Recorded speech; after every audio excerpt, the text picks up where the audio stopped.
Liban dans d'autres régions. En attendant, bien sûr, tout n'est pas encore écrit d'avance. À la belle comme aux États-Unis d'Amérique, il y a le pragmatisme qui règne. Surtout Donald Trump, c'est quelqu'un d'imprévisible qui peut changer de politique et qui peut changer d'agenda une fois qu'il est dans le bureau ovale.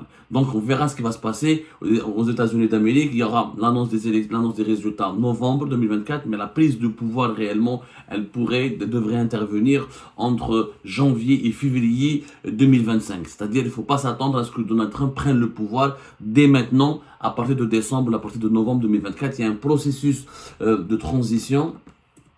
Il y a un processus de transition qui permet aux autorités américaines ou au président américain de faire des passations de consignes. Et le président américain ne peut adopter officiellement sa politique qu'à partir, généralement, c'est à partir de janvier. C'est à partir de janvier. C'est à partir de janvier où les janvier, février. Généralement, c'est les mois de janvier où les présidents américains, les nouveaux présidents américains prennent leur place officiellement, ou accèdent officiellement à la fonction suprême. Alors, maintenant, du point de vue de l'Algérie, il y aura des conséquences importantes pour l'Algérie. Il y aura des conséquences importantes, notamment pour le régime Tebboune. Les grands axes de la politique de Donald Trump. Alors, sur le plan économique, on va parler sur le plan économique avant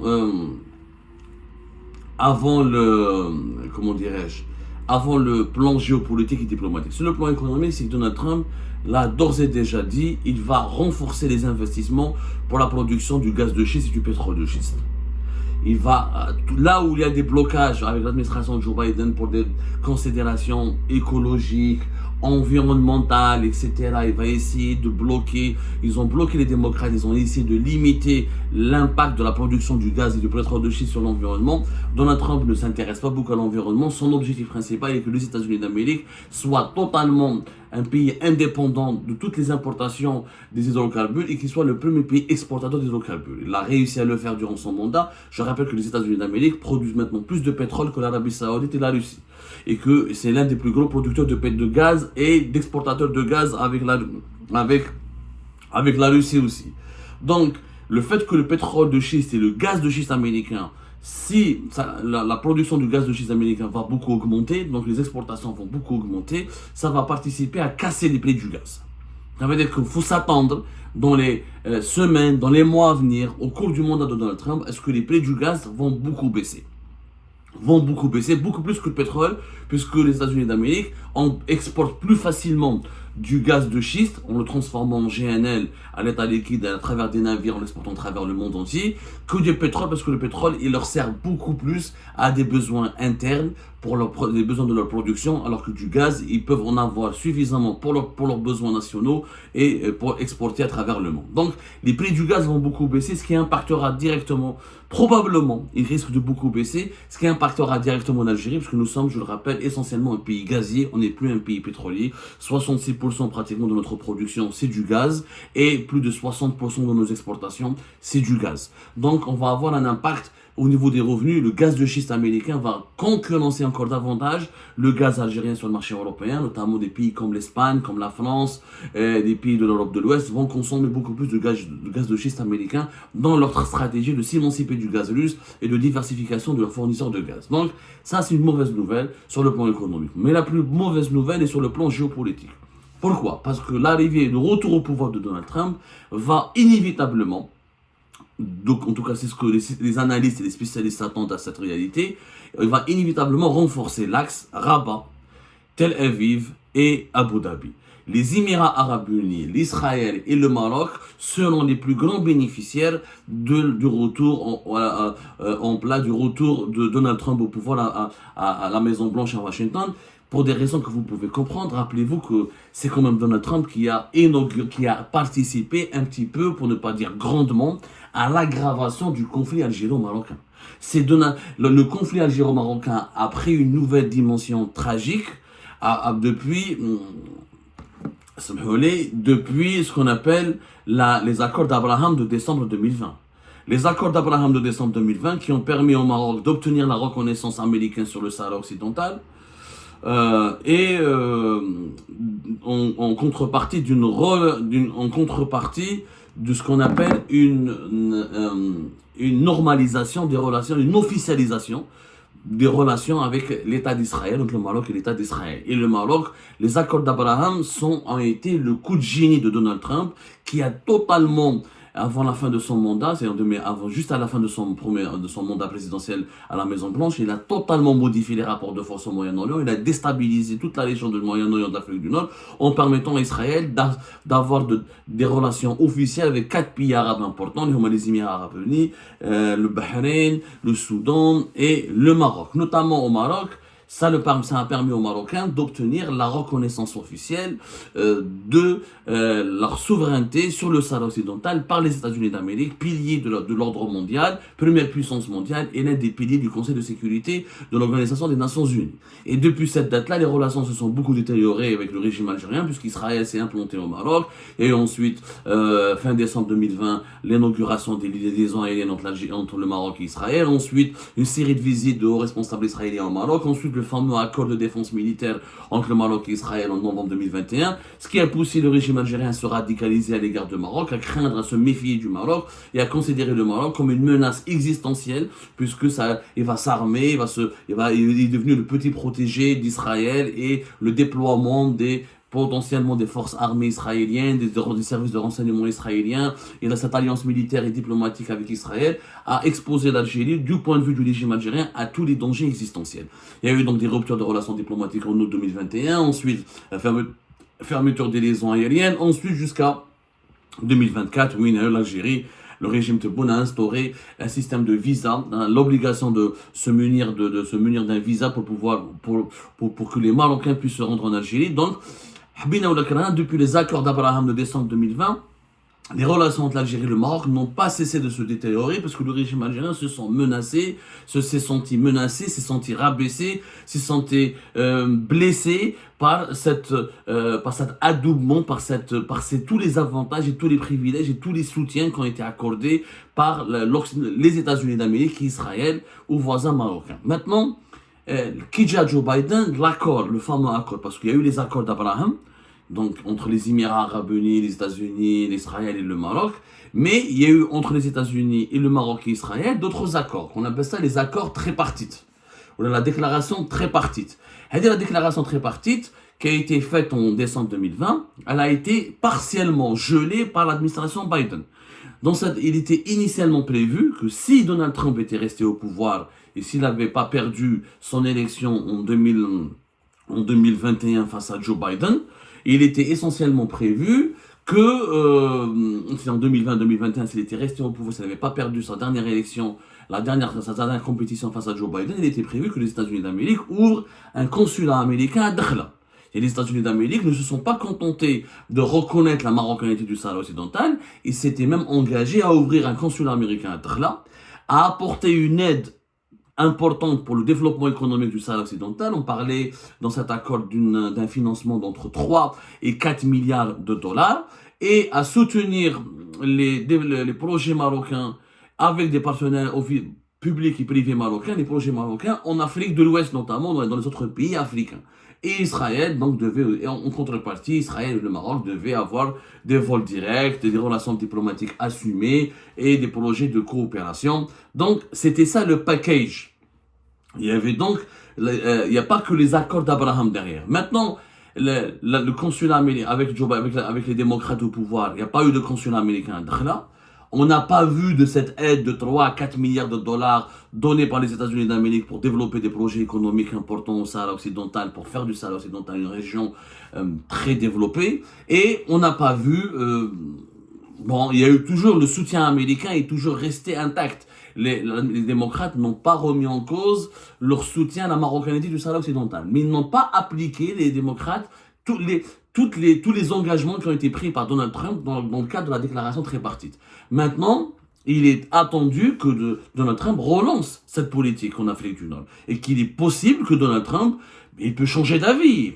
Il va se dire peut-être qu'il a d'autres priorités. Mais Donald Trump, pour lui, c'est dans son programme, le renforcement du rôle d'Israël dans la région, l'amélioration des relations avec les pays arabes et Israël est un axe majeur, est une priorité. Donc, il pourrait relancer cette déclaration, ses engagements dans cette déclaration tripartite de fin décembre 2020. Et les États-Unis d'Amérique, avec Donald Trump, pourraient ouvrir, si les États-Unis d'Amérique ouvrent un consulat à Dakhla, ça serait un coup dur pour l'Algérie, pour le régime Tebboune. Parce que le régime Tebboune, il en a fait du Sahara occidental une question existentielle.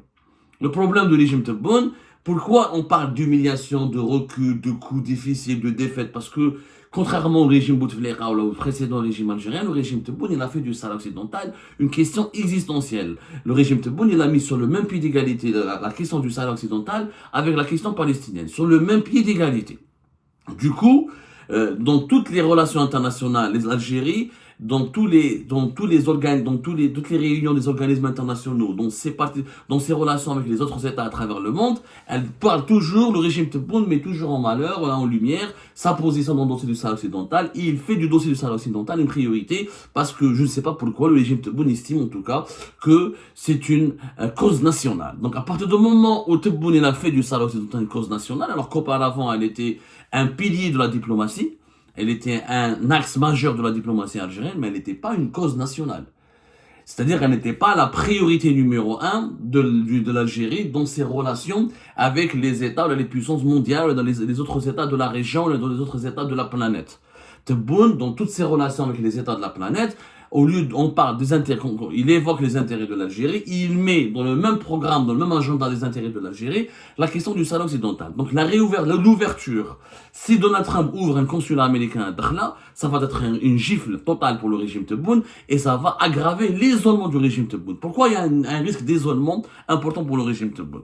Parce que de l'autre côté, l'autre grand adversaire, le grand ennemi du régime Tebboune, c'est les Émirats arabes unis, avec lequel le régime Tebboune s'est disputé de 2021 jusqu'à 2022, jusqu'à 2024. Il y a eu des tentatives de réconciliation, mais ça n'a pas été rendu possible. Les relations sont toujours froides. Et les Émirats arabes unis, en 2023, 2022, jusqu'à l'année 2024, il y a eu des campagnes de dénigrement et des graves accusations comme quoi c'est un pays qui menace la sécurité nationale, qui complote avec le Maroc et Israël contre l'Algérie. On a fait des Émirats arabes unis un ennemi déclaré de l'Algérie, sauf que les Émirats arabes unis seront l'un des alliés majeurs de Donald Trump. Donald Trump, il a des intérêts personnels privés aux Émirats, il a fait des investissements importants et il a même promis à la fin de son mandat, il avait signé un accord d'une vingtaine de milliards de dollars. On parle de 23 milliards de dollars d'accords d'achat d'armes, de vente d'armes plutôt américaines aux Émirats arabes unis. Il s'agit notamment des avions F-35, les avions les plus furtifs, les plus modernes, plus des drones extrêmement modernes. Donc Donald Trump s'était engagé vers la fin de son mandat en décembre, c'était franchement entre décembre 2020 et début 2021. Un contrat de 23 milliards de dollars où les États-Unis d'Amérique devaient vendre des drones et des avions furtifs et des munitions extrêmement redoutables. Cet accord a été suspendu par les démocrates, par Joe Biden, parce qu'on m'a fait les Émiratis concernant l'issue et la gestion du conflit au Yémen. Et comme les démocrates avaient peur que les Émiratis utilisent ces armes redoutables pour massacrer des populations au Yémen, l'accord a été suspendu. Mais avec Donald Trump, les Émiratis risquent de bénéficier, de relancer cet accord, et les Émiratis seront l'un des pays les plus choyés, les plus protégés, les plus appuyés et les plus soutenus par l'administration américaine. Sauf que c'est un pays qui est considéré comme ennemi par Tebboune. Donc Tebboune ضارب معاهم كاع يعني احنا Tebboune تاعنا notre Tebboune national il s'est pas contenté d'avoir une politique très agressive uniquement contre le Maroc mais contre plusieurs autres pays importants comme les Émirats arabes unis, l'Arabie saoudite avec laquelle nous avons des relations extrêmement superficielles parce qu'on n'a pas pu approfondir nos relations avec les Saoudiens avec Tebboune en dépit de la visite de Tebboune une première fois, d'une visite de Saïd Chenghriha une deuxième fois. Les Saoudiens n'ont pas vraiment fait de cadeau pour l'Algérie, ils ont préféré le camp du Maroc et des Émirats au lieu de se rallier à l'Algérie. Et il y a eu des problèmes entre 2021 et 2022 sur la réhabilitation de la Syrie où les Saoudiens ont manqué de respect, ont exclu l'Algérie de toutes les manœuvres, de toutes les manœuvres et de toutes les décisions importantes au sein de la Ligue arabe pour réhabiliter la Syrie. Donc les Saoudiens et les Émiratis seront soutenus par les Américains et ça le régime Tebboune sortira perdant puisque ce sont ses adversaires. C'est-à-dire que la Maison Blanche, Washington, va être du côté des adversaires de l'Algérie. Le Maroc les Émiratis notamment, les Saoudiens ensuite, et le renforcement de cet axe. La conséquence générale sera le renforcement de l'axe Rabat, Tel Aviv, Abu Dhabi. Abu Dhabi va accéder à des armes importantes américaines qu'elle pourra utiliser, etc. Non, qu'elle pourra peut-être remettre ou redonner au Maroc au cas où le Maroc a un problème de sécurité nationale ou une confrontation militaire directe avec l'Algérie. Et le Maroc va en bénéficier parce qu'il risque d'arracher aux États-Unis d'Amérique l'ouverture d'un consulat américain. Et si la déclaration de tripartite dont je vous ai parlé est appliquée, les Marocains vont lancer de grands projets au Sahara occidental, ce qui va renforcer l'occupation du Sahara occidental et la marocanisation du Sahara occidental, ce qui sera donc un coup dur pour l'Algérie, qui aura beaucoup de mal à défendre toujours son projet de l'indépendance et de soutenir encore le Polisario. Donc, en plus, le retour de Donald Trump intervient au moment où l'Espagne et la France reconnaissent la souveraineté marocaine sur le territoire du Sahara occidental. Cela signifie que les États-Unis d'Amérique, la France, qui sont deux membres permanents du Conseil de sécurité de l'ONU, plus l'Espagne, qui était l'ancienne puissance colonisatrice ou la administrative du Sahara occidental. Ils risquent donc, tous les trois pays risquent d'unir leurs efforts pour faire pression sur l'ONU afin de régler définitivement ce conflit du Sahara occidental en faveur du Maroc et au détriment du régime Tebboune qui, encore une fois, son erreur n'est pas de n'avoir... Tous les régimes algériens ont défendu l'indépendance du Sahara occidental, sauf que Tebboune en a fait une cause existentielle, une cause nationale. Il l'a élevé au premier rang, il l'a mis sur le même pied d'égalité que les intérêts nationaux. Ce qui fait que l'impact d'une défaite dans ce dossier-là sera terrible pour le régime algérien et le renforcement de l'axe Rabat, Abu Dhabi, Tel Aviv va isoler encore davantage le régime Tebboune, il va exposer le régime Tebboune à d'autres dangers, puisque avec les Émiratis auront des moyens militaires importants avec les Américains, Tel Aviv et Israël aura une protection américaine plus renforcée, le Maroc aura des moyens et une reconnaissance politique plus forte. Ces trois pays donc pourront ensuite, ensemble, venir en Afrique subsaharienne, venir dans le voisinage direct de l'Algérie, en Libye par exemple, dans les pays du Sahel, en Mauritanie, pour développer de nouveaux projets, de nouvelles coopération pour défendre leurs intérêts au détriment des intérêts algériens. Donc l'Algérie, le régime Tebboune risque de s'isoler encore davantage à cause de sa politique extrêmement inutile. On a connu le premier mandat de Tebboune s'est bagarré méchamment et gratuitement avec les Émirats sans aucun intérêt pour l'Algérie. On a 1000 fois blessé, c'est une dispute, c'est un conflit qui ne sert à rien.